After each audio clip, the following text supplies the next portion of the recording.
রাষ্ট্র পরিচালনার নীতি রাজনীতি যেমন নিশ্চিত করে জনগণের অধিকার, উন্নয়ন, ন্যায় বিচার, তেমনি এর উপর ভর করেই চলে অনাচার, দুর্নীতি, লুটপাট। এর এপিঠে আলো তো অন্য পিঠে অন্ধকার। রাজনীতির এপিঠ ওপিঠ নিয়ে আইবিটিভি যুক্তরাষ্ট্র স্টুডিও থেকে আপনাদের সবাইকে স্বাগত জানাচ্ছি। আমি শারমিন চৌধুরী। রাজনীতির এপিঠ ওপিঠের আজকের আয়োজনে আমার দুজন অতিথি আছেন সিনিয়র সাংবাদিক মুস্তফা ফিরোজ এবং আছেন এবি পার্টির সাধারণ সম্পাদক ব্যারিস্টার আসাদুজ্জামান ফুয়াদ। স্বাগত জানাচ্ছি আপনাদের দুজনকে রাজনীতির এপিঠ ওপিঠের আজকের আয়োজনে। আমি সম্প্রতি কিছু প্রসঙ্গ নিয়ে কথা বলতে চাই। শুরু করি, আপনাদের দুজনের কাছে একই প্রশ্ন রাখতে চাই বা একই প্রসঙ্গে জানতে চাই। ব্যারিস্টার ফুয়াদ, আপনার কাছ থেকে শুরু করি যে আমরা সম্প্রতি দেখলাম ডক্টর মোহাম্মদ ইউনূস মাননীয় প্রধান উপদেষ্টা ঐক্যমত কমিশনে হাজির হয়ে তিনি বললেন যে ঐক্যমত হতেই হবে, দ্বিমতের কোনো জায়গা নেই, এরকম একটা অবস্থান তিনি জানিয়েছেন। তাহলে নির্বাচন সার্থক হবে না দ্বিমত রেখে সম্পূর্ণ হলে। সেজন্যই আমি একটা প্রশ্ন করতে চাই যে তিনি অবস্থান বদলালেন কিনা বা বদলালেন কেন? কারণ তিনি তো আগে বলেছিলেন যে যতটুকু ঐক্যমত হবে ততটুকুই বাস্তবায়ন হবে, কিন্তু এখন এক ঐক্যমত হতেই হবে, এই অবস্থানে কেন গেলেন? ব্যারিস্টার আসাদুজ্জামান ফুয়াদ, কি মনে হয়? ধন্যবাদ। আমার মনে হয় যে ওটাকে ওই সেন্সে নেয়ার দরকার নাই। আমি মিটিং এ ছিলাম। ওনার পুরো বক্তব্যের নির্যাস হচ্ছে যে রাজনৈতিক দলগুলো তাদের ভিতরকার যে দ্বিমতগুলো আছে সেটা যথাসম্ভব যদি নিজেরা সমাধান করে ফেলতে পারে, তাহলে আমাদের শত্রুরা যারা এই সিচুয়েশন গুলোর জন্য সুযোগ নিতে চাচ্ছে, দেশে অরাজকতা তৈরি করতে চাচ্ছে, তারা নিতে পারবে না। তো সেখানে তিনি ওই যে আলাদিনের চেরাগের কথা বলেছেন যে আমাদের যদি সুযোগ থাকে তাহলে কি আমরা কমটা করব না বেশিটা করব, যত বেশি করা যায় আর কি। এবং আপনি জানেন যে আমাদের অনুরোধে কমিশনের মেয়াদও 1 মাস বাড়ানো হয়েছে, যে যত বেশি নোক্তা দেয়া আছে, নোট অফ ডিসেন্ট, আপত্তি দেয়া আছে, এগুলো আলোচনা করে কমিয়ে নিয়ে আসা যায়, একমত হওয়া যায়, সব পক্ষ আরো ছাড় দিতে পারে কিনা, এই ব্যাপারগুলোতে উনি আসলে ওভারঅল বলেছেন আর কি, যে ব্যাপারটা এরকম না যে চাবুকের নিচে রাইখা যে বেটা সব বিষয় একমত হবে তাই মানে আজকে রাতে খাবার দিব না আর কি, মানে মানে এরকম কোনো বিষয় না আর কি। এটা আমার কাছে মনে হয়নি আর কি। জি, আমি আপনার কাছে এই চাবুকের নিচে রাখার বিষয়টা নিয়ে আসবো, তবে আমি মুস্তাফা ফিরোজের কাছ থেকে একটু শুনে নিয়ে আসি যে আপনার কি মনে হলো, অবস্থানের পরিবর্তন ঘটেছে কি কিছু, নাকি আগের মতোই আছেন, যতটুকু ঐক্যমত হবে ঠিক ততটুকুই বাস্তবায়ন, তার বেশিও না কখনো? জি, এখন পর্যন্ত সেটা তো বোঝা যাচ্ছে না, কারণ একটা রিজিড পজিশন দেখা যাচ্ছে বিএনপি এবং জামাতের মধ্যে, এবং একটা পাল্টাপাল্টি জিনিসটা একটু বাড়লো এই কারণে যে যখন নাকি জামাতের নেতৃত্বে 7টা রাজনৈতিক দল মাঠের আন্দোলন কর্মসূচি দিল। যেহেতু ঐক্যমত্য কমিশনের ভেতরে আলোচনার বিষয়টা এখনো শেষ হয়ে যায়নি, জিনিসটা হয় কি, যখন আলোচনার দুয়ারটা বন্ধ হয়ে যায় তখন আন্দোলন করে। এখানে তো আলোচনাটা চলছে, 30টা রাজনৈতিক দল যেখানে অংশ নিচ্ছে, সেখানে হঠাৎ করে আন্দোলন কর্মসূচিটা কেন? তাহলে কি এই আলোচনাটা হচ্ছে এটার উপরে চাপ তৈরি করা, নাকি কার উপরে চাপ তৈরি করা? সরকার তো এই সবাই মিলে যা বলবে সেটাই ইমপ্লিমেন্ট করবে।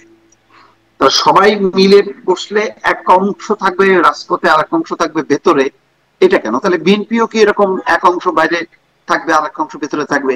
তাহলে একটা হযবরল অবস্থা না? এটা তো এক ধরনের, বিশেষ করে নির্বাচনের রোডম্যাপ ঘোষণার পর এই ধরনের কর্মসূচি কিন্তু খুব বিপজ্জনক। এগুলি হয় হাসিনা রেজিমে বা একটা পলিটিক্যাল গভর্নমেন্ট যখন ক্ষমতায় থাকে তখন তার নীতির বিরুদ্ধে এই ধরনের হয়। এখন কার বিরুদ্ধে কে লড়ছে? এই গভর্নমেন্ট কার? এই গভর্নমেন্ট তো এনসিপি, এই গভর্নমেন্ট তো এবি পার্টির, এই গভর্নমেন্ট তো বিএনপির, এই গভর্নমেন্ট তো জামাতের। তাহলে রাজপথে কেন কেন আলাদা একটা জোট? যদি এটা নির্বাচনী জোট হয় তাহলে সেটা আলাদা কথা, সেটা তো করতেই পারে। কিন্তু এই ইস্যুতে যে আমি পিয়ার মানি কি মানবো না, এটা তো হলো আভ্যন্তরীণ আলোচনার ভিত্তিতে ঠিক হবে শেষ পর্যন্ত, যে ঐক্যমত্য কমিশন সবার আলোচনা শুনে তারা কি সিদ্ধান্তটা নেবে এবং কিভাবে এটা ইমপ্লিমেন্ট করবে।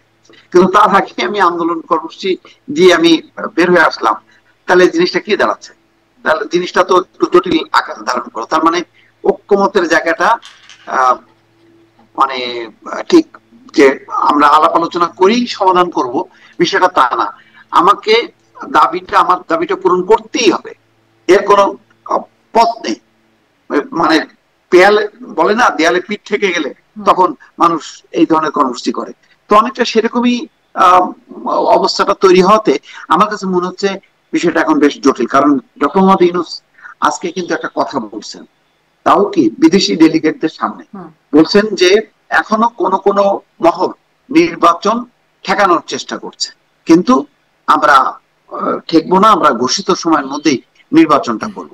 এই কথাটা কেন বললেন? তিনি তো বলতে পারতেন যে রাজনৈতিক দলগুলো চমৎকার ভাবে আলোচনা করছে এবং তারা সমঝোতায় উপনীত হবে এবং উৎসব মুখর পরিবেশে একটা নির্বাচন হবে। এই কথাটা তো বলতে পারলেন না, তিনি তো এই কথাটা বললেন। তার মানে হচ্ছে এখানে মানে মতানৈক্যের জায়গাটা এই মতানৈক্য কি আলোচনারত রাজনৈতিক দলগুলোর মধ্যে নাকি বহিঃশক্তি? মানে সবসময় শুনি আওয়ামী লীগ করছে, ভারত করছে নির্বাচন, মানে নির্বাচনকে বানচাল বা নির্বাচনে ষড়যন্ত্র করছে, এই বিষয়গুলো শোনা যায়। আসলে এই মতানৈক্যটা এখন এই কথা বলে তো দুটো অর্থই হয়, এটা অর্থটা হয় ভেতর থেকেও বাইরে থেকেও। উনি নির্দিষ্ট করেননি যে কোন পক্ষ বাধা দিচ্ছে নির্বাচন অনুষ্ঠানে, মহল স্পষ্ট, কিন্তু আমাদের আমাদের এই পর্যায়ে যারা আন্দোলন করছে নিশ্চয়ই এই আন্দোলনটা সরকারের জন্য সুখকর না, বিএনপির জন্য সুখকর না। বিএনপি তো বলেছে, সালাউদ্দিন আহমেদ বলেছে যে আলোচনা চলা অবস্থায় এই ধরনের আন্দোলন অনভিপ্রেত, তবে তাদের গণতান্ত্রিক অধিকার আছে, এই কথাটা বলছে। কিন্তু এটা তো বোঝাই যায় সরকারের জন্য সুখকর আন্দোলন দেখেছি।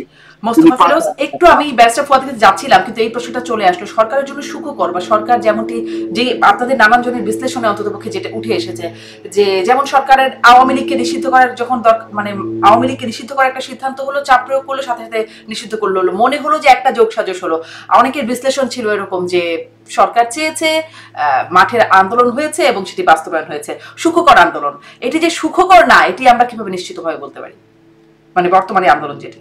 না, এটা আমি সেটা মনে করি না, এটা এক ধরনের চাপের মুখে। ওই সময় যদি বিএনপি আবার মানতো যে তারা কোনো দল নিষিদ্ধ করার পক্ষপাতী না, তাহলে কিন্তু জিনিসটা সংঘাত হতো। বিএনপি কেন জানি মানে বেশ একটু ডিফেন্সিভে খেলছে আর কি, তারা সংঘাতে যাচ্ছে না, কিন্তু বিষয়টা তারা গ্রহণও করছে না।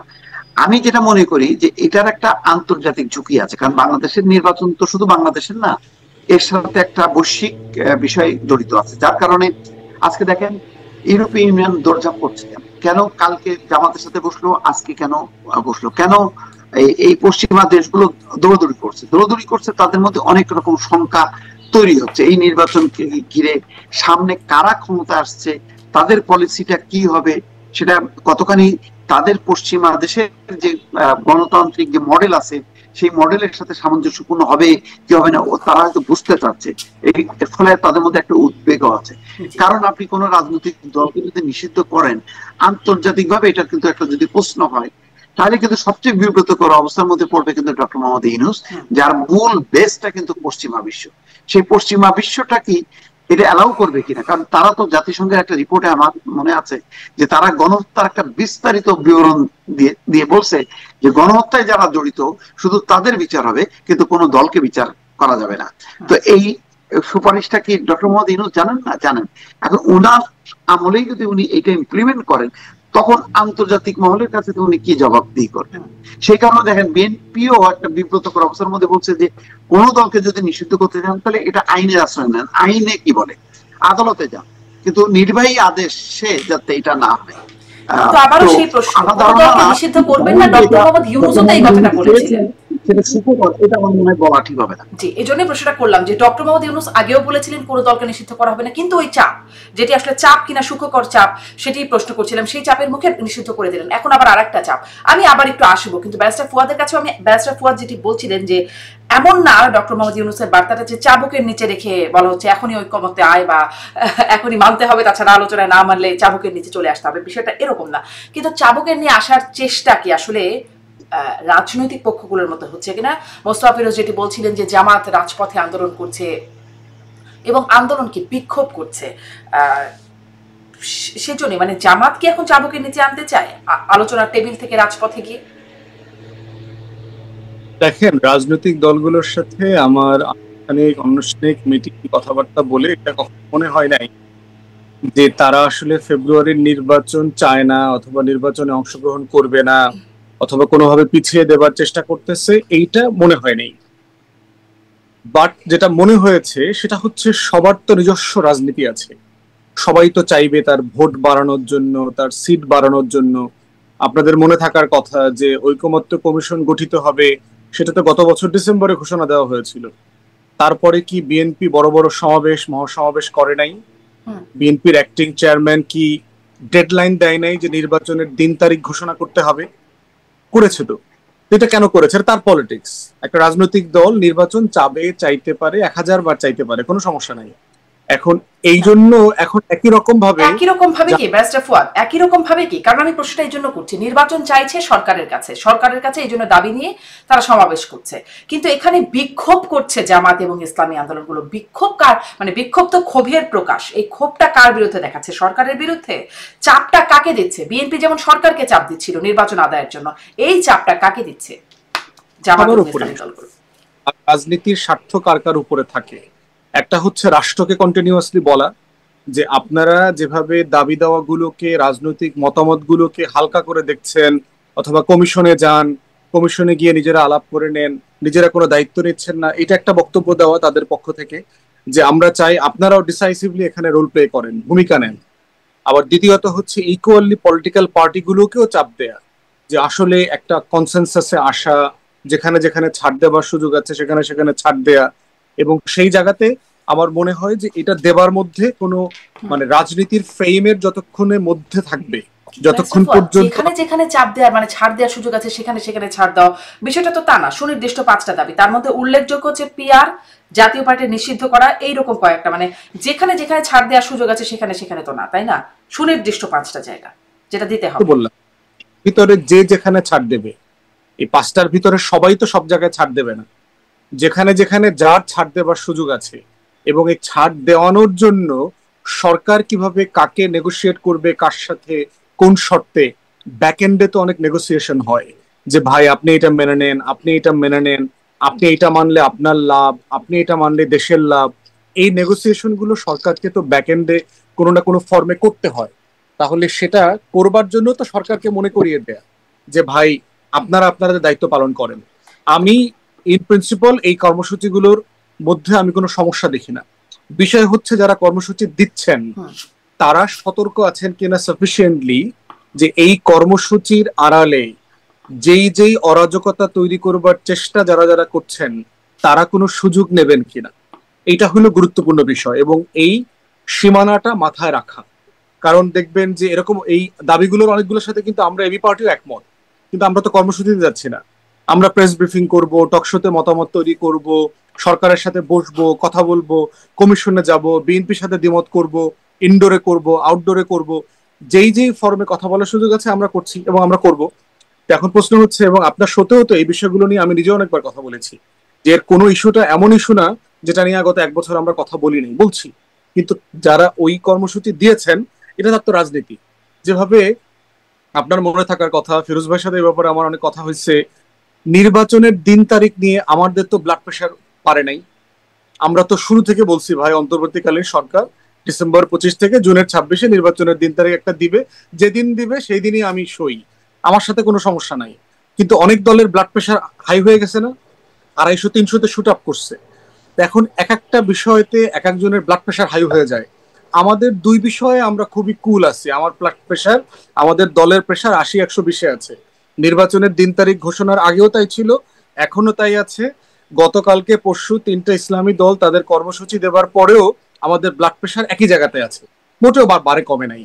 কারণ হচ্ছে আমরা আমাদের রাজনীতি এবং বাস্তবতা সম্পর্কে অবগত, যে আমি আসলে কতটুকু পর্যন্ত করব, কতটুকুর বেশি আওয়াজ তুললে। আন্দোলন যারা দিচ্ছে সেই দলগুলোর ব্লাড প্রেশার কেন বেড়ে গেল এই বিষয়গুলো নিয়ে, মানে তাকে জিজ্ঞেস করতে হবে আপা, কারণ সবার প্রেশার তো যার যার বেডরুমে, মেশিনও তার ওই যে বলছিলেন ইনডোর আউটডোর নানা আলোচনা হয়, সেই আলোচনা থেকে আপনারা বুঝতে পারেন না যে কেন তাদের প্রেশার বাড়ছে এই বিষয়ে? কৌশলগত, আমি ধারণা করছি কৌশলগত ব্যাপার। সবাই বোধ করছেন যার যেখানে যতটুকু নেগোশিয়েট করবার সুযোগ আছে, হয়তো কাউকে একটু ফোন করে বলতে হবে, কাউকে একটু মিছিল করে বলতে হবে, তো যে যেটা কৌশলগত ভাবে মনে করছে সে সেটা করছে। আমরা মনে করছি আমরা আমাদের জায়গা থেকে ভিন্ন কৌশলে একই অথবা ভিন্ন মতের দাবিগুলো নিয়ে আমরা কাজ করবো আর কি। আপনারা কোন কোন দাবির সাথে, আপনারা বলছিলেন যে আমরা অনেকগুলোতে একমত, আপনারা কোন কোন দাবির সাথে একমত আন্দোলনকারী দলগুলোর মধ্যে? ধরেন তো আমাদের একটা মিক্স সিস্টেমের প্রস্তাবনা আছে, যে যদি উচ্চ কক্ষে ভোটের পিয়ার না হয়, আমরা উচ্চ কক্ষই চাই, এটা আমাদের দলীয় পজিশন। তাহলে নিম্নকক্ষে মিক্স সিস্টেম হতে পারে কিনা 200 আসনে, কারণ জামায়াত ইসলামী আন্দোলন বাংলাদেশ তারা শতভাগ পিআর চাচ্ছে। আমরা শতভাগের ব্যাপারে একমত না। আমরা বোধ করছি যে একটা ট্রানজিশন সময় নিয়ে সিস্টেম চেঞ্জ করতে হয়। একটা সিস্টেম, একটা রাষ্ট্র, একটা জনগণ অনেক বছর ধরে যেটা অভ্যস্ত থাকে, সাডেনলি তাকে 360 ডিগ্রি পরিবর্তন করলে সে সেটাকে নিতে পারবে না, অ্যাবজর্ভ করতে পারবে না। এই জন্য একটা ট্রানজিশন নিতে হবে। ট্রানজিশনটা কি হতে পারে? আমরা 200 আসনে বিদ্যমান পদ্ধতিতে নির্বাচন হোক, তাহলে সুবিধা যেটা, আর 100 আসনে পিআর হতে পারে। তাহলে বিএনপিকে আশ্বস্ত করা যাচ্ছে যে আপনি যেহেতু এখন সবচেয়ে বড় রাজনৈতিক দল, আপনি 200 থেকে 150-60 এমনি পেয়ে যাবেন। তাহলে সরকার গঠিত হয়ে যাবে। সরকার গঠনে নেপালে, শ্রীলঙ্কাতে যে টেনশন গুলো দেখেছি সেটা হচ্ছে না। আবার 100 পিআর থাকলে যেটা হবে, 1% থ্রেশ হোল্ডে অনেক ছোট বড় রাজনৈতিক দল ডানে বামে সবাই কোনো না কোনো ফর্মে পার্লামেন্টে রিপ্রেজেন্টেশন পেয়ে যাবে। তাহলে এটা উইন উইন সিচুয়েশন সকল রাজনৈতিক দলের। আমাদের প্রস্তাব ছিল যে একটা মিক্স সিস্টেমে আমরা যেতে পারি কিনা, যেখানে সরকার স্টেবল থাকবে, বিএনপি বড় দল আকারে আশ্বস্ত হবে, বাকি দলগুলো জানবে আপনাদের তাদের। প্রস্তাব নিয়ে আলোচনা হয়েছে, মানে আলোচনার ফিডব্যাক কি মনে হলো? কমিশনে আমরা বারবার বলেছি এজেন্ডাভুক্ত করে আলোচনা করবার জন্য, তারা কখনো এটা করতে রাজি হন নাই। বোধ করি যে আজকে এই কর্মসূচিগুলো রাজপথে আসার একটা বড় কারণ হচ্ছে যে কমিশন সময় নিয়ে এজেন্ডাভুক্ত করে আলোচনা করেন নাই। যদি করতো তাহলে উচ্চকক্ষ নিম্নকক্ষের মতো করে পিআর এর আলোচনাটা একটা রেজলিউশনে যাইতো, অথবা জাতি দেখতে পাইতো যে আমাকে রাস্তায় পর্যন্ত যাওয়ার প্রয়োজন হতো না। ঠিক একইভাবে ধরেন আওয়ামী লীগ, জাতীয় পার্টি, 14 দলের রাজনৈতিক ভবিষ্যৎ কি হবে, সেখানেও কিন্তু আমরা একইভাবে এজেন্ডাভুক্ত করে আলোচনা করতে পারতাম। আমি গণতদন্ত কমিশনের কথা বহু আগে বলেছি, আপনার সাথেও বলেছি, 1 বছর আগে থেকে বলেছি যে নির্বাহী আদেশে দল নিষিদ্ধ না করে জনগণের মতামত নেওয়া দরকার, আমেরিকান স্টাইলে শুনানি হওয়া দরকার, সবাই সেখানে মতামত দেখি আমরা ওপিনিয়নটা কিভাবে ক্রিয়েটেড হয়, তারপরে জুডিশিয়ারি ডিসাইড করবে যে তাদের ফেট কি হবে। তো এইরকম প্রত্যেকটা বিষয় দেখবেন যে যে কর্মসূচিগুলো এসছে এগুলো কিন্তু পিআর ভুক্ত করবার, এজেন্ডা ভুক্ত করবার দাবি এই রাজনৈতিক দলগুলোরও ছিল। জামায়াত ইসলামী আন্দোলন বাংলাদেশ কিন্তু কমিশনে একাধিকবার বলেছে, যেমন ধরেন আমরা আমলাতন্ত্রের সংস্কার নিয়ে কোনো কথা বলতে পারি নাই, আমরা বারবার বলেছি। পুলিশ সংস্কার নিয়ে খুব সিরিয়াস কোনো তর্ক হয়নি, আলাপ আলোচনা হয়নি। এরকম অনেকগুলো গুরুত্বপূর্ণ বিষয় আছে যেটা আমরা কমিশনে এজেন্ডাভুক্ত করে আলোচনা করতে পারি নাই প্রস্তাব দেওয়ার পরেও। তো আজকে ইভেন্চুয়ালিটি কি হয়েছে, সিচুয়েশনটা রাজপথে চলে গেছে, বাট এটা এখনো টু লেট। যেহেতু কমিশন 1 মাস সময় নিয়েছে, আমার মনে হয় যে এই পুরো কর্মসূচিটাকে আবারও ফরেন সার্ভিস একাডেমিতে ফিরায় নিয়ে আসবার সুযোগ আছে, এবং রাজনৈতিক দলগুলোর মধ্যে এখনো যথেষ্ট উদারতার জায়গা আছে। কিন্তু কালকে থেকেই আসলে আন্দোলন, মানে বৃহস্পতিবার এই আন্দোলনের শুরুটা হওয়ার কথা বলে জানি। আমি মোস্তফা ফিরোজের কাছ থেকে একটু শুনি এই বিষয়টাই, যে আপনার কি মনে হয় আলোচনার টেবিল থেকে রাজপথে গড়িয়ে গেছে, আগামীকাল থেকে যেটা শুরু হচ্ছে, এই রাজপথে যাওয়াতে কেমন চাপ তৈরি হবে? চাপটা আপনিও প্রশ্ন করছিলেন যে কাকে দেয়া, বিএনপি কে, সরকারকে, কার উপর কতটা চাপ পড়বে, সেই চাপের প্রভাব বা প্রতিক্রিয়া কেমন হবে বলে মনে করেন? কারণ আমরা আবার অন্যদিকে সালাউদ্দিন আহমেদকেও বলতে শুনেছি, বিএনপির স্থায়ী কমিটির সদস্য, খুব সক্রিয় ভূমিকায় যিনি এখন আছেন, তিনি বলছেন যে এরকম হলে তারাও রাজপথে জবাব দেবেন। রাজপথে যদি বিষয়টি চলে আসে তাহলে তারাও রাজপথে জবাব দেবেন। আসলে এখন চাপটা কেমন পড়বে বলে মনে হয় মোস্তফা ফিরোজ? এরকম চাপটা বড় অদ্ভুত চাপ। কোন অন্তর্বর্তীকালীন সময় এরকম মানে 11 সরকারের সময় একটা পরিস্থিতি ছিল, সেটা তো আর সবার সমর্থিত সরকার না, কিন্তু সাধারণত কেয়ারটেকার গভর্নমেন্ট হয় সবার সমর্থনে, আর এই সরকারটা হয়েছে সবার সমর্থনে। একমাত্র সরকার আমি এতদিন ছিল শুধু আওয়ামী লীগের চাপে। যেমন রাজধানীর সমস্ত থানাগুলো ব্যস্ত হচ্ছে ঝটিকা মিছিল থামানোর জন্য, তারা মহাব্যস্ত, আইন শৃঙ্খলা পরিস্থিতি লাটে গেছে, কিন্তু ঝটিকা মিছিল যাতে কোনোভাবেই না হতে পারে, এবং 5 জন যদি ঝটিকা মিছিল করে তার মধ্যে 4 জনকেই ধরা হয়। তো এটার ব্যাপারে খুব পারফরমেন্সটা আছে। কিন্তু ঘটনা হলো যে মানে সরকার চাপ এতদিন ছিল আওয়ামী লীগের চাপ, তো এটা মানে স্বাভাবিক চাপটা, কিন্তু এই চাপটা তো ঘরের চাপ। এই ঘরের চাপটা মানে কেন, কার জন্য, কিভাবে, এটা তো খুব মানে অদ্ভুত, মানে মেলানো যাচ্ছে না কোনোভাবেই। মানে এখানে দেখা যাচ্ছে দুইটা পক্ষ মানে বেশ একটু নার্ভাস। একটা হচ্ছে সরকার যারা ক্ষমতায় আছে, আর একটা হচ্ছে বিএনপি। মনে হচ্ছে তাহলে এই ইউনূস সাহেব এবং বিএনপি এরা মানে যৌথভাবে এখন সরকারে আছে, সুতরাং তারা তাদের মধ্যে প্রতিক্রিয়াটা দেখাচ্ছে। এই জন্য একজন বলছে যে কোনো কোনো পক্ষ নির্বাচন পেছানোর পায়তারা করছে, আবার বিএনপি তো প্রকাশ্যেই বলছে যে এই সব কিছু করা হচ্ছে নির্বাচনকে প্রলম্বিত করা, বিলম্বিত করা, অথবা নির্বাচনটা বানচাল করা।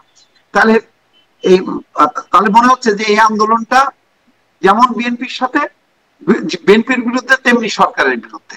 তো এটাই তো, এছাড়া তো আমি মানে আর কি ব্যাখ্যা দেবো? কারণ এতদিন আগে বলা হতো যে এই সরকার পরিচালিত হচ্ছে জামাত দ্বারা, এখন দেখা যাচ্ছে যে না, প্রথমে এনসিপি, তারপর হয়ে গেল জামাত, এখন হয়ে গেছে বিএনপি। তো এইভাবে ঘুরতেছে সরকার, কারণ এই সরকারের তো নির্দিষ্ট কোনো রাজনৈতিক দল নেই। এই মানে কথা ছিল যে 30টা দলেরই সরকার হচ্ছে ইউনূস সরকার। তাহলে এখন এই 3টা দলে যখন ঘুরছে, তখন ঘুরতে ঘুরতে আরো অনেক বিভিন্ন দলে দলে যাবে। মানে এইরকম পরিস্থিতির মধ্যে আমার ধারণা যে বাংলাদেশের অতীতে এরকম হয়নি, যে এরকম একটা অন্তর্বর্তী সরকারের ক্ষমতায় থাকা অবস্থায় যাদের সমর্থন নিয়ে ক্ষমতায় আসলো যে সরকার, তার বিরুদ্ধে আবার মানে আন্দোলন। আমার আসলে এখানেই প্রশ্ন, তার বিরুদ্ধে কি আন্দোলন হচ্ছে? মানে এটা কি সরকারের বিরুদ্ধে আন্দোলন, সরকারের বিরুদ্ধে ক্ষোভ? সরকার কি দাবিটা দিয়ে দিতে পারবে, মানে পূরণ করে দিতে পারবে? পিআর পদ্ধতি এটা সরকার চাইলেই দিয়ে দিতে পারবে কি? বিএনপি পারবে আসলে। এখন বিষয়টা হচ্ছে যে বিএনপি হচ্ছে একটা মানে অনেকটা কি বলে শ্যাডো গভর্নমেন্ট। যে বিএনপি যদি বলে যে ইয়েস, এদের দাবিগুলি যৌক্তিক, ইউনূস সাহেব আপনি এটা মেনে নেন, ইউনূস সাহেব বলবে যে আচ্ছা আলহামদুলিল্লাহ আমি মেনে নিলাম। কারণ ওনার তো যখন ইউনূস সাহেবের মেনে নেওয়ার দরকার হবে না, তখন তো সর্বসম্মতি হয়ে যাবে যদি বিএনপি মেনে নেয়, তাই না? সর্বসম্মতি হয়ে যাবে আর কি। হ্যাঁ, তাহলে তাহলে এটা তাহলে বলা যায় যে এটা আসলে বিএনপির বিরুদ্ধে আন্দোলন। এই জন্য বিএনপিও দেখলাম স্থায়ী কমিটির বৈঠকে তারাও আবার সিদ্ধান্ত নিয়েছে যে তারা আন্দোলন করুক, আমরা নির্বাচনমুখী আমাদের কার্যক্রমটা জোরদার করব। জি, তারা আন্দোলন করবে, নির্বাচনমুখী কার্যক্রম জোরদার করবে। কিন্তু আমরা আসলে জামাত ইসলামের সমাবেশ দেখেছি, সোহরাওয়ার্দী উদ্যানে বিশাল জনসমাবেশ, ইসলামী আন্দোলন সমাবেশ, বড় সমাবেশ করতে পারে। মানে এত লোকবল নিয়ে যদি এখন এই আন্দোলন বিক্ষোভ শুরু হয় বা শক্তির প্রদর্শনী শুরু হয়, তাহলে আসলে পরিস্থিতিটা কোথায় যাবে? ব্যারিস্টার ফুয়াদের কাছ থেকে একটু এটা জিজ্ঞাসা করি যে এরকম রাজপথে যেটি শোনা যাচ্ছে, জনাব সালাউদ্দিন আহমেদ বলছেন যে আমরাও তাহলে রাজপথে এটার প্রশ্নের এই উত্তরটা দিব, এরকম যদি হয় তাহলে পরিস্থিতি কি হতে পারে? চলে গেল তো আলোচনার টেবিল থেকে, আলোচনার টেবিলে তো আটকে রাখা গেল না, আলোচনার টেবিল থেকে রাজপথে চলে গেল। এখন রাজপথে যদি আবার মুখোমুখি হয়, তাহলে পরিস্থিতিটা কোথায় গিয়ে দাঁড়াবে? আমার মনে হয় মুখোমুখি হবে না, যেটা হচ্ছে যে আপনার রাজপথে প্রেশার ক্রিয়েট করার একটা টেকনিক তো এখানে সার্টেনলি আছে আর কি। এবং বিএনপি এখন পর্যন্ত যে সিদ্ধান্ত নিয়েছে আমি বোধ করছি এটা ওয়াইজ। ফিরোজ ভাই যেটা বললেন আর কি, যে তারা এটা কাউন্টার করে রাজপথে না নামাটাই তাদের জন্য কল্যাণকর হবে। কারণ এই কোনো ধরনের কেওয়াস যদি লাগে, দিন শেষে দায়টা কিন্তু বিএনপিকে নিতে হবে। কারণ এই জামাত সহ অন্যান্য দলগুলো তখন যেটা বলবে যে কমিশনেও তারা কোনো বিষয়ে একমত হচ্ছে না, জুলাই সনদে তারা বাস্তবায়ন করতে দিচ্ছে না, আবার রাজপথেও আমাদেরকে কথা বলতে দিচ্ছে না এটার বিরুদ্ধে, তখন দিন শেষে মানে বড় দল আকারে বিএনপির দায়টা অনেক বেড়ে। কিন্তু দায় কেন হবে? আপনিও তো বলেন যে একমত হতে হবে, এমনটা না, গণতন্ত্রের সৌন্দর্যই হচ্ছে দ্বিমত রাখা। তাহলে দায় কেন দেয়া যাবে? তারা একমত, তারা এটা মানছে না, একমত হচ্ছে না, মানে এটার মধ্যে দায়ের কি আছে? ফেব্রুয়ারিতে বিএনপি ছাড়া ক্ষমতায় যাওয়া অথবা ক্ষমতা হারানোর মতো আর কোনো দল নাই।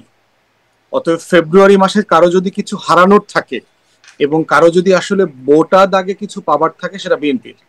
বাকিরা কিন্তু হচ্ছে কার কেকের পিস কতটুকু বড়, সেই পিসটা একটু বাড়ানো যায় কিনা, এই বাড়ানোর লড়াইটা চলছে এখানে। কিন্তু পুরো কেকটা পাবার যে লড়াই, সেটা কিন্তু আসলে পাবার সম্ভাবনা সবচেয়ে বেশি, এন্টাইটলমেন্ট অথবা রিয়েলিটি হচ্ছে বিএনপির।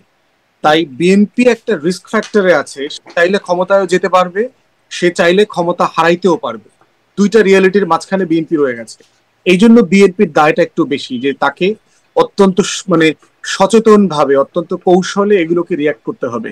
তা না হলে যেটা হবে যে আলটিমেটলি দায়ের জায়গাটা বিএনপির কোর্টে চলে যাবে আর কি। এটা আমার আপনার দেয়ার বিষয় না, কারণ জনগণকে বোঝানো হবে তো এইভাবে যে কমিশনে কোনো কিছু একমত হচ্ছে না কেন। এবং আমি যে গ্রামে গঞ্জে ঘুরে আসলাম আপনার গত এক সপ্তাহ, এক্সটেন্সিভ সফর করে আসছি গত এক সপ্তাহ আমার বরিশাল 3 আসনে, গ্রামের সাধারণ মানুষের মুখ থেকে কথা শুনেছি যে এই ইউনূস সরকার কোনো সংস্কার করতে পারছে না এই বিএনপির জন্য, সাধারণ মানুষ বলছে।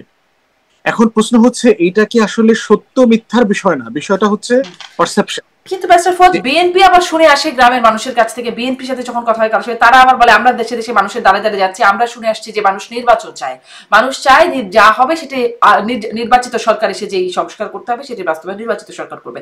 বিএনপি আবার দেখি এরকম বলে যে তারা এরকম শুনছে।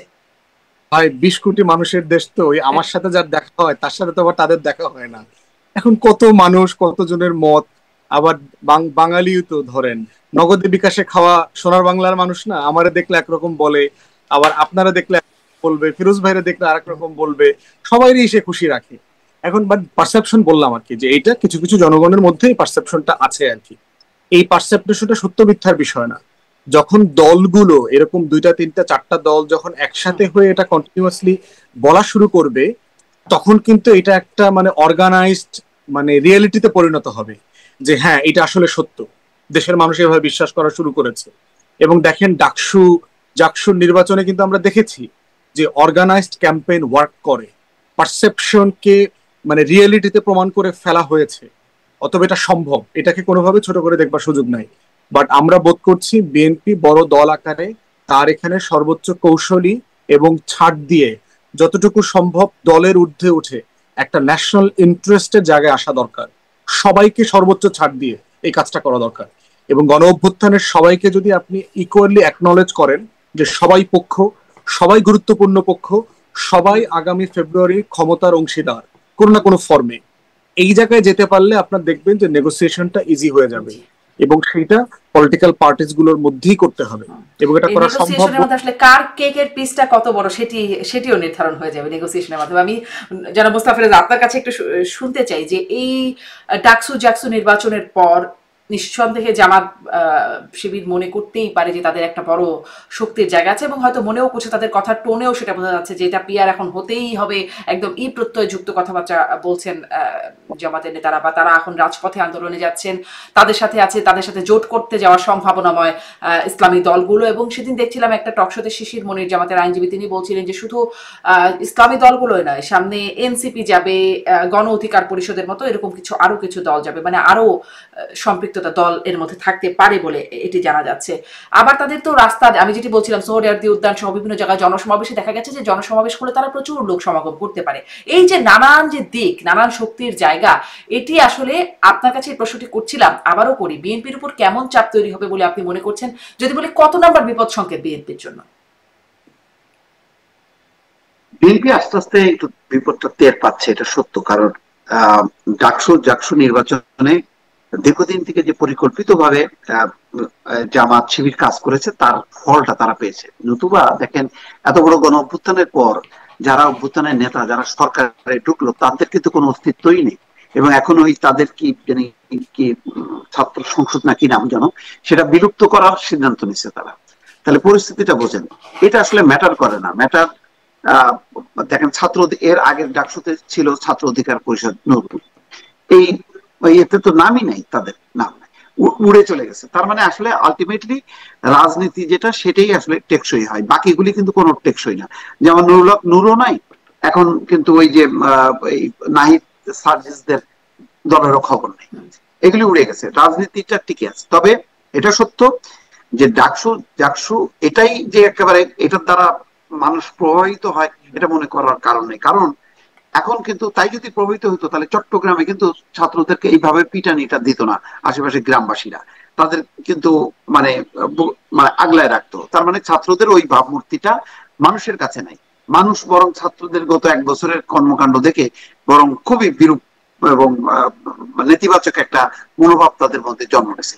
সুতরাং এটার একটা প্রভাব আছে, কিন্তু প্রভাব হলো জামাত অত্যন্ত পরিকল্পিতভাবে, খুবই সুচিন্তিতভাবে, সংগঠিতভাবে রাজনীতিটা করে, এইটাতেই তারা চিন্তিত। এবং গত 1 বছরও কিন্তু তারা আগে থেকে প্রার্থী ঘোষণা করে দিয়ে কে হবে প্রার্থী কোন এলাকার, এটা ওই এলাকার মানুষ জানে। কিন্তু বিএনপির প্রার্থী কে, প্রত্যেকটা এলাকায় জানে যে বিএনপির প্রার্থী 3 জন 4 জন 5 জন। ফলে মানুষ বিভ্রান্ত। ফলে যেখানে মানুষ সুনিশ্চিত, মানুষ সেটাকেই মাইন্ডসেট করতে থাকে, আর যেখানে অনিশ্চিত সেখানে তো মাইন্ডসেটই করতে পারে না। তো ফলে ওই নির্বাচনী দৌড়ে কিন্তু পিছিয়ে আছে। আর এই যে এই আন্দোলনটা আসলে একটা মানে একটা ছেলে মানুষই আন্দোলন আমি বলবো, এটা চাপ তৈরি করা।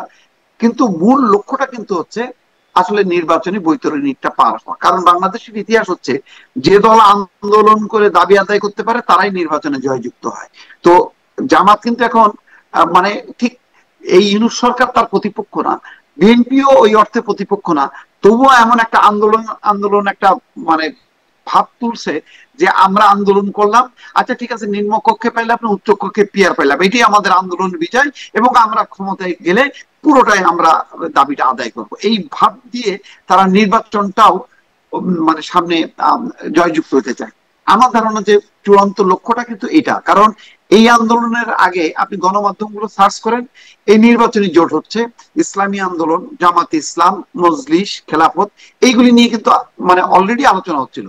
তার মধ্যে এই আন্দোলনটা যুক্ত হতে এটাকে আরো বেগবান করতে পারলো। এখানে যদি কিছু মানে ইসলামী নাম বাদ দিয়ে যদি কিছু গণতান্ত্রিক দলগুলোকে নিয়ে আসতে পারে, তাহলে ওই জাকসুর মতন হবে যে শিবির মূলত কিন্তু শিবিরটা ফ্রন্টে থাকলো না, অন্য একটা নাম দিয়ে তারা নির্বাচনটা করতে পারলো। আমার ধারণা যে আগামীতে মূলত ফুয়াদ ভাই যেটা বলছে ওইটা ঠিক, যে যত যাই বলুক না কেন তারা তাদের মাথার মধ্যে আছে যে ফেব্রুয়ারিতে আমরা ফাইট করব, কিন্তু ফাইট করার আগে আমরা এমন একটা ভাব দেখাবো যে না, আমাদের তো দাবি পূরণ হচ্ছে না, আমাদের দাবি তো পূরণ হচ্ছে না, আমাদের দাবি মেনে নেওয়া হোক, সুতরাং আমরা আন্দোলন করবো, আন্দোলন করতে করতে আমরা নির্বাচনে অংশ নেবো এবং এর ফলটা আমরা দেবো, এরকম একটা হয়তো কৌশল তারা নিতে পারে। কারণ জামাত শিবির যে কৌশলী দল সেটা কিন্তু তারা প্রমাণ করছে, কারণ তাদের যে অংশটা আন্দোলন করলো, গণঅভ্যুত্থান করলো, তাদের মানে কোন মানে সদস্যরা জাকসুতে টিকতেই পারলো না, উড়ে চলে গেল। তার মানে তাহলে রাজনৈতিক কৌশলটাই সঠিক ছিল জামাতের শিবিরের, তারা এখানে যেহেতু সাকসেসফুল হয়েছে, তারা এখানেও জাতীয় পর্যায়েও সেই ধরনের কৌশল নিয়ে তারা এগোচ্ছে, এটা আমার ধারণা। জি, মানে এই যে চাপ প্রয়োগ করা বিএনপির জন্য আপনি বলছেন এটা একটা বিপদ সংকেতই বটে, যদি এই যে চাপ দেয়া হচ্ছে, এখানে কি আসলে আমরা শুনছিলাম তারেক রহমান ফিরবেন, তারেক রহমান বলছেন খুব শীঘ্রই দেখা হবে, বিএনপি স্থায়ী কমিটির সদস্য M A Zahid, doctor Zahid, তিনি বলছেন যে কয়েক সপ্তাহের মধ্যেই ফিরবেন তারেক রহমান। তারেক রহমান ফিরলে কি পরিস্থিতির পরিবর্তন কিছু হবে, বা এই চাপে কম বেশির কোনো তারতম্য হবে, কি মনে হয় মুস্তাফা ফিরোজ? আমার মনে হয় উনি যত তাড়াতাড়ি ফিরবেন তত বেশি বিএনপির জন্য প্লাস পয়েন্ট হবে।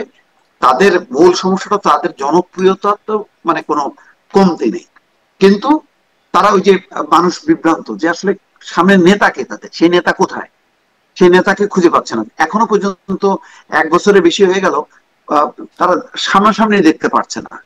তো সামনাসামনি যখন দেখবে তখন পুরো এখন যে বিএনপির যে আদলটা আছে সেই আদলটা একেবারে আমার ধারণা যে পরিবর্তন হবে, এবং তখন ডাইরেক্ট কিছু নির্দেশনার ফলে যেই দুর্নামটা যতটুক হয়েছে এবং তার চেয়ে বেশি হয়তো প্রচার হয়েছে, সেইটা থেকে মানুষের ডাইভার্ট হবে, এবং খালেদা জিয়া এবং তারেক রহমান যৌথভাবে যদি দেশব্যাপী তারা ট্যুর করতে পারে, তাহলে একটা নির্বাচনী জোয়ার তাদের পক্ষে চলে আসবে।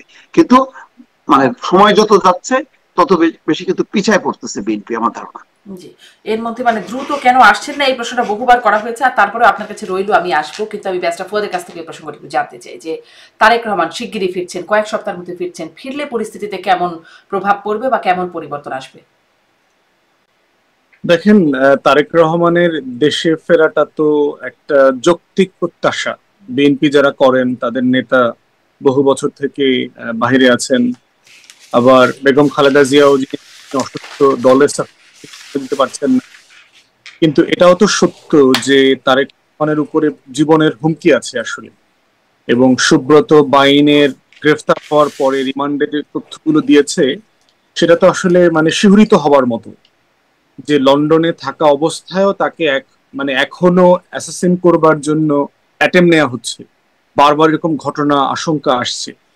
তো সেই বাস্তবতায় আপনার গণ অভ্যুত্থান পরবর্তী আমরা যে বাস্তবতাতে আছি, সেখানে এই শঙ্কা তো কোনোভাবে ছোট করে দেখবার সুযোগ নাই। এবং বিএনপি যে নেচারের দল, তারেক রহমান যে মানে লিডারশিপের যেখানে আছেন, এটা কিন্তু কোনো বিকল্পও নাই ওনাদের এই মুহূর্তে। মানে তিনি তার নিজের দেশে এখনো হুমকিতে, আওয়ামী লীগ যখন ছিল তখনও হুমকিতে ছিলেন, গণ অভ্যুত্থানের পরেও হুমকিতে আছেন। হ্যাঁ, থাকতেই পারে, কারণ হুমকিতে শুধু ওনারা না, আমরা অনেকেই হুমকির মধ্যে আছি। আমাদেরকে কন্টিনিউয়াসলি মানুষ বলে না যে ভাই সাবধানে থাকবেন, এই সেই। সব রাজনৈতিক দলই কম বেশি আছে। দিল্লির আধিপত্যবাদের বিরুদ্ধে যারা কথা বলছে তাদেরকে দেখিয়ে নেওয়া হবে। আপনি অনলাইনে দেখবেন আমাদেরকে মৃত্যুর হুমকি, ঠিকানা জানি, কই আছে না আছে, শুট করব, এই সেই হ্যান ত্যান, এগুলো কন্টিনিউয়াসলি বলছে আর কি। এখন প্রশ্ন হচ্ছে যে আপনার বিএনপি লিডারশিপের প্যাটার্নটা তো এমন যে এখানে তো আপনার মানে মানে মানে কি বলবো যে অনেক লিডারের একটা পুল আছে, ব্যাপারটা এরকম না, মানে পুল অফ লিডার্স আছে এমন না। এখানে তারেক রহমান একটা এক্সক্লুসিভ জায়গাতে আছে। তো সেই জায়গাতে ওনার সেফটি সিকিউরিটির ব্যাপারটা তো কোনোভাবে হালকা করে দেখবার সুযোগ নাই। যে একটা হচ্ছে যে উনি হয়তো শতভাগ পারফর্ম করবেন দেশে ফিরে আসলে, কিন্তু ওনার জীবনহানির আশঙ্কা থাকলে তখন তো এটাও আবার দেশে আসার পরেও আবার লিমিট হয়ে যাবে। তো এই জন্য আমার মনে হয় যে এটা বিএনপি লিডারশিপকে ডিসাইড করতে হবে, তারেক রহমান কি অ্যাট দ্য এন্ড ডিসাইড করতে হবে যে উনি আসলে কি করবেন। ওনার কাছে এটা খুব পরিষ্কার, দেশের মানুষের অথবা দলের লোকদের প্রত্যাশা, আবার বনাম হচ্ছে যে ওনার জীবনের উপরে হুমকি, দুটো মিলায় ওনাকে সিদ্ধান্ত নিতে হবে যে উনি আসলে কি করবেন। এমনও কথা আছে যে নির্বাচন কেন্দ্রিক হয়তো বেগম খালেদা জিয়া নেতৃত্ব দেবেন, পরবর্তীতে যদি সরকার গঠন হয়ে যায় এরপরে হয়তো তারেক রহমান ফিরে আসবেন এবং যে কোনো একটা আসনকে ভ্যাকেট করে উনি তখন সংসদে আসবেন। তো অনেকগুলো অপশনের আলোচনা আছে। তো বাট দিন শেষে এটা তো বিএনপির এবং তারেক রহমানের এক্সক্লুসিভ ডিসিশন আর কি। জি, এক্সক্লুসিভ ডিসিশন বটে। সেই ডিসিশনটা কেন সেটা নিয়ে প্রশ্ন বারবার করি। ওই যে আপনি বলছিলেন যে নিরাপত্তার যে হুমকির ব্যাপার, আমরা দেখছি যে কেউ দেশের ভেতরে নিরাপদ না, জনাব তারেক রহমান, আবার আমাদের উপদেষ্টারা তারা আবার দেশের বাইরে নিরাপদ না, গেলে হামলার শিকার হচ্ছেন নানান রকম। মাহফুজ তো আমেরিকায়, লন্ডন যেখানে যাচ্ছেন শিকার হচ্ছেন। আসিফ নজরুলকেও আমরা দেখেছি, তিনিও একরকম আক্রমণাত্মক পরিস্থিতির শিকার হয়েছেন। মানে নিরাপত্তা বিষয়টা এরকম জায়গায় এসে দাঁড়াচ্ছে কেন, সেই জায়গাটি আমি ব্যারিস্টার ফুয়াদ একটু ছোট করে আপনার কাছে প্রশ্ন রাখলাম, কিন্তু মোস্তফা ফিরোজের কাছে ওই বিষয়টা শুনে নিব আমি যে বেগম জিয়ার নেতৃত্বেও হতে পারে সামনের নির্বাচন, এবং বিএনপির ভেতরে কি কোনো আসলে নেতৃত্ব নিয়ে কোনো ক্ল্যাশ যাকে বলে সেরকম কিছু আছে কি? এটা নিয়েও শোনা যায় বিভিন্ন সময়, আসলে কি আছে? মানে আগে শুনতাম, মোস্তফা ফিরোজ একটু বলি, আগে শুনতাম আম্মা গ্রুপ আছে, ভাইয়া গ্রুপ আছে, আছে কি আসলে এরকম কোনো দ্বন্দ্ব জানেন? না, আমার ধারণা যে এখন আর নেই। এখন তারেক মানে আগে রহমানের ছিল। নেতৃত্বে একটা নিরঙ্কুশ, আগে ছিল, একসময় আচ্ছা। ছিল। সিনিয়ররা কমফোর্ট ফিল করতেন না তারেক রহমানের কাছে, এরকম একটা ধারণা ছিল। হয়তো তাই, বাস্তব তাই, এটা স্বাভাবিক, বয়সের ধর্ম। তো এখন আমার ধারণা সেটা নেই। এটা এখন এই জায়গাটা তারেক রহমান প্রতিষ্ঠা করছে, তার লিডারশিপটা, এটা নিয়ে কোনো প্রশ্ন নেই। কিন্তু যেটা হলো তারেক রহমানের ওই যে সিকিউরিটি বিষয়টা দেখেন, ওই যে লুৎফুজ্জামান বাবর স্বরাষ্ট্র মন্ত্রণালয়ে গেলেন, তো কেন, নিশ্চয়ই এমন কিছু তথ্যপত্র আছে, ওই যে সুব্রত বাইন আহ সহ আরো কিছু নিশ্চয়ই গ্রুপ আছে, সত্য আর আমাদের কাছে পরিষ্কার না। সেই জায়গাতে থ্রেটটা এখনো পর্যন্ত সরকার নিশ্চিত করতে পারছে না, কারণ এখন যে পুলিশের যে অবস্থাটা, সেই পুলিশ তো সাধারণ মানুষকে নিরাপত্তা দিতে পারে না, সেখানে ভিআইপি দেরকে নিরাপত্তা দেবে। বিশেষ করে তারেক রহমান নানান কারণে অনেকেরই টার্গেট, সুতরাং এই জায়গাটা তারা এনশিওর হতে চায়। কারণ এখন যদি কোনো ভাবে যদি তারেক রহমান আক্রান্ত হয়, তাহলে ওই জায়গাটা কিন্তু বেগম খালেদা জিয়া পূরণ করার মতন শারীরিক স্বাস্থ্যগত অবস্থা নেই। বেগম খালেদা জিয়া কি করতে পারেন, প্রতীকী হিসেবে হয়তো 4-5টা ডিভিশনে বড় জোর যেতে পারেন, বা পারবেন কিনা আদৌ সেইটুকু আমার সন্দেহ আছে। তো এই অবস্থায় এখন বিএনপির আসলে অবস্থা হলো তারেক রহমান ছাড়া আর কোনো গতি নেই। কিন্তু এটা তো আর কালেকটিভ ওই লিডারশিপটা না যে ঠিক আছে তারেক রহমান নাই আরেকজন, এরকম তো ওই জায়গাটা পূরণ করার মতন অবস্থা নেই। সুতরাং একটা ঝুঁকির জায়গায় কিন্তু আছে, কিন্তু এটা সত্য, বাস্তব। জি, মানে সেই ঝুঁকির জায়গাটা তো সব নেতাদেরই, মানে আমরা দেখেছি পতিত সরকার প্রধান যিনি ছিলেন তিনিও বারবার এরকম 19 বার না 17 বার বা 21 বার এরকম হামলার শিকার হয়েছেন। এই নিরাপত্তা বিষয়ে আমি একটু ব্যারিস্টার ফুয়াদ আপনার কাছে জানতে চাইছিলাম যে নিরাপত্তাটা আসলে কোথায় আছে? আমাদের দেশের নেতাদের এই অবস্থা হয়ে যাচ্ছে কেন? মানে কেউ দেশে আসতে পারছেন না, কেউ বিদেশে গেলে ঝামেলা হচ্ছে। আমি একটু বর্তমান উপদেষ্টাদের কথাই জিজ্ঞাসা করি, বাইরে গেলেই যে এই সমস্যায় পড়ছেন, এই প্রশ্নটা কিন্তু উঠছে বিভিন্ন সময়, বিভিন্ন জন জিজ্ঞাসাও করছে। আমি দেখলাম যে সরকারে থাকতে বাইরে গেলে এই অবস্থা হচ্ছে। তখন তো একটা সরকারি, তারপরেও একটা নিরাপত্তা থাকে, যখন সরকারে থাকবেন না তখন কি হবে?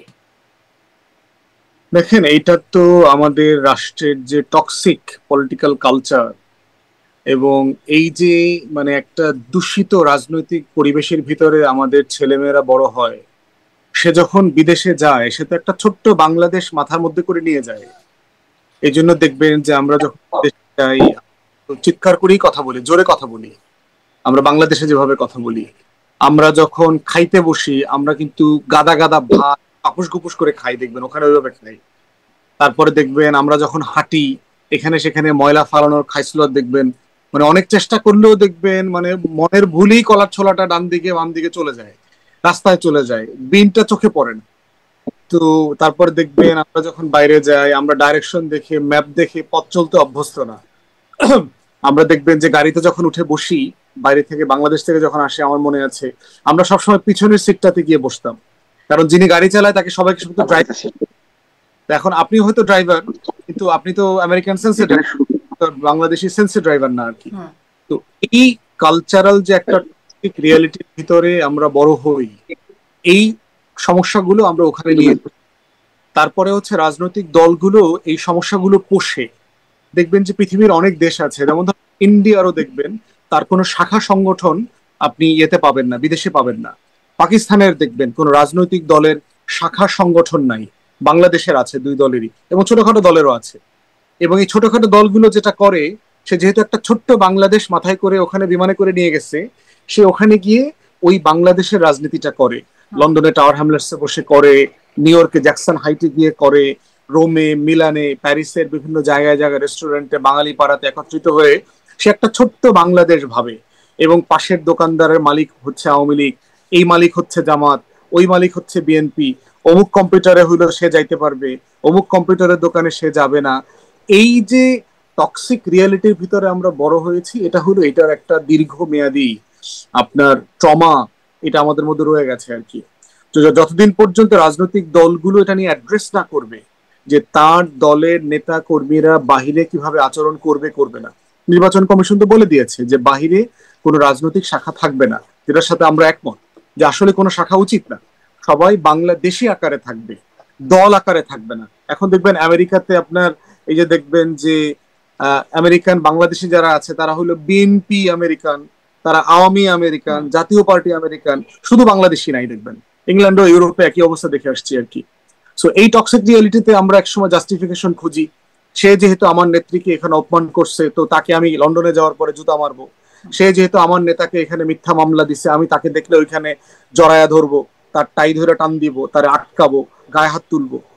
তো এই রাজনৈতিক ইস্যুগুলো আমাদেরকে এখানে অ্যাড্রেস করতে হবে, কারণ দেশের বাইরে এতে আমাদের দেশের সম্মান মর্যাদা এগুলো নষ্ট হচ্ছে। কিন্তু অ্যাড্রেস তো আসলে করা যাচ্ছে না, এবং অ্যাড্রেস করা মানে সামনে দীর্ঘমেয়াদী এটার একটা পরিণতি কেমন, বা আপনাকে উস্কায় দেওয়া হচ্ছে, অ্যাড্রেস তো কেউ করছেই না, উস্কায় দিচ্ছে।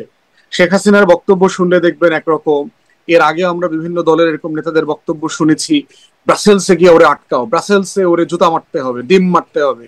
এবং ডিম মারার পরে, হাসিনারে জুতা মারার পরে বিভিন্ন বাঙালি পাড়াতে এসে ব্যাপক গর্বের বিষয় যে মাইরে দিয়ে আসছি, মানে একদম গা বরাবর পড়ছিল, মানে জুতাটা এই মাত্রই লেগে যেত, এরকম একটা অবস্থা আর কি।